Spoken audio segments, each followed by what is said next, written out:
नमस्कार मित्रों, फिर एक बार आपका स्वागत है द इंटरनेट के इस पोर्टल पे। आज हम करने जा रहे हैं chapter 4 spectrum modern India history for UPSC prelims 2021। तो चलिए शुरू करते हैं। मुगलों के भारत में कमज़ोर होने का क्या कारण था? तो 4-5 कारण अगर हम देखें तो सबसे इम्पोर्टेंट कारण तो आप कह सकते हैं कि सारे नालायक थे। अगर देखें जहांगीर के बाद के जितने भी शासक थे भारत में मुगलों के, वो सारे के सारे सिर्फ अय्याश और नालायक थे। इसके बाद अगर समझें तो सिविल वॉर शुरू हो गई थी इंडिया के छोटे छोटे स्टेट्स में, जो कि अपने इंडिपेंडेंस चाहते थे। इसके अलावा ईस्ट इंडिया कंपनी काफ़ी ज़्यादा मजबूत हो रही थी इंडिया में। सेंट्रल एशिया से काफ़ी सारे इन्वेजन्स हो रहे थे। ये सब कारण थे जिसकी वजह से मुगलों का पतन भारत में शुरू हुआ। बहादुर शाह जो अंतिम मुगल शासकों में से एक थे, इनके बारे में 3 चीज़ आप याद रख सकते हैं प्रीलिम्स के पॉइंट ऑफ व्यू से, जिनमें से एक है जिजिया का एबोलिशन, दूसरी चीज़ है साहू जी को आगरा की जेल से छोड़ना, और तीसरी चीज़ है मालवा का राजा राजा अजीत सिंह को घोषित करना। इसके बाद फारूक शियार, जो कि हमने पिछले चैप्टर में भी पढ़ा था कि इनके कंसेशंस का काफ़ी यूज ब्रिटिशर्स ने किया। पर इसके अलावा इनके बारे में आप ये याद रख सकते हैं कि सैयद ब्रदर्स नाम के लोगों के चलते ये पावर में आए।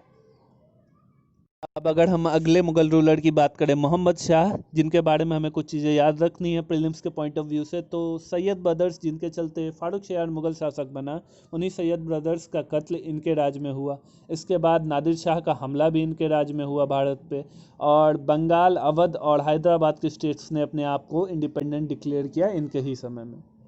आलमगीर दो अगले मुगल शासक, जिनके बारे में बस इतना प्रीलिम्स के पॉइंट ऑफ व्यू से हमें याद रखना है कि बैटल ऑफ पलासी इनके समय पे लड़ी गई थी। इसके बाद आगे चले शाह आलम दो, तो शाह आलम दो के बारे में हम याद रख सकते हैं कि बैटल ऑफ बक्सर और थर्ड बैटल ऑफ पानीपत इनके समय लड़ा गया, और lastly second Anglo Maratha war के बाद ये ब्रिटिशर के प्रिजनर बन गए थे।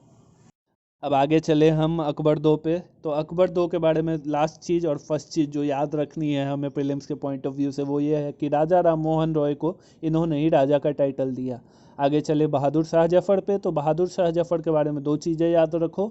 नॉमिनल हेड बनाया गया था इनको 1857 रिवॉल्ट का, और इनको बर्मा ट्रांसपोर्ट कर दिया गया था लास्ट में, जहाँ पे इन्होंने अपनी आखिरी सांसें ली।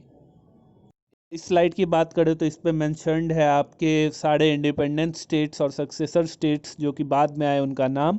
अगर आप चाहें तो इनके डेट्स याद रख सकते हैं, और जो पहले शासक थे इनके, उनके भी नाम आप याद रख सकते हैं। वैसे कहें तो इम्पॉर्टेंट है प्रीलिम्स के पॉइंट ऑफ व्यू से। अब आए हम अगली स्लाइड पे। तो इस पे भी कोई ऐसी चीज़ मेंशन नहीं है जिसे डिस्क्राइब करने की ज़रूरत पड़े, पर अगर आप चाहें तो आप याद रख सकते हैं इन चीज़ों को। कुछ इम्पोर्ट्स हो सकता है एग्जाम में क्वेश्चन बने इन पे, तो आप याद कर लें इनको। अगेन सारे के सारे जो एक्सपोर्ट्स हैं वो मेंशन्ड हैं, इन्हें भी आप याद कर सकते हैं एग्जाम पॉइंट ऑफ व्यू से।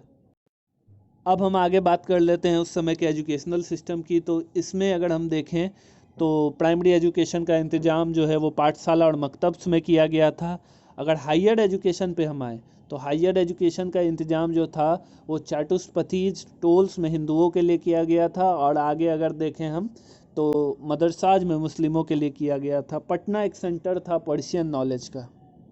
अब बात कर लेते हैं कुंजली मणिकार्स। आपने पहली बार जरूर ये नाम सुना होगा। तो कुंजली मणिकार्स मुस्लिम सेक्ट था जो कि शिप बिल्डिंग में काफ़ी इंपॉर्टेंट माना जाता था। इसका इस्तेमाल जैमुडीन, जो कि कैलिकट का राजा था, उन्होंने किया शिप बिल्डिंग के लिए। शिवाजी की बात करें तो उनकी नेवी काफ़ी मजबूत थी उस समय। और कुछ सेंटर्स की बात करें तो आंध्रा, महाराष्ट्र और बंगाल शिप बिल्डिंग के मेन सेंटर्स थे। अब बात कर लेते हैं उस समय के रिलीजियस सोसाइटी की। तो मुस्लिम सोसाइटी जो थी उस समय 2 भागों में बटी हुई थी, जिसमें आजलाफ और शरीफ आते थे। आजलाफ लोअर कास्ट और शरीफ हायर कास्ट मुस्लिम्स थे। अगर हिंदुओं की बात करें तो ये काफ़ी सारे कास्ट और सब कास्ट में इनकी सोसाइटी बटी हुई थी। गाइस, अब वीडियो ख़त्म करने का समय आ गया है। अगर आपको कोई भी क्वेश्चंस हैं इनके रिलेटेड तो आप पूछ सकते हैं कमेंट सेक्शन में, और अब मिलते हैं अगली वीडियो में। Thank you. संकेत झा साइनिंग ऑफ।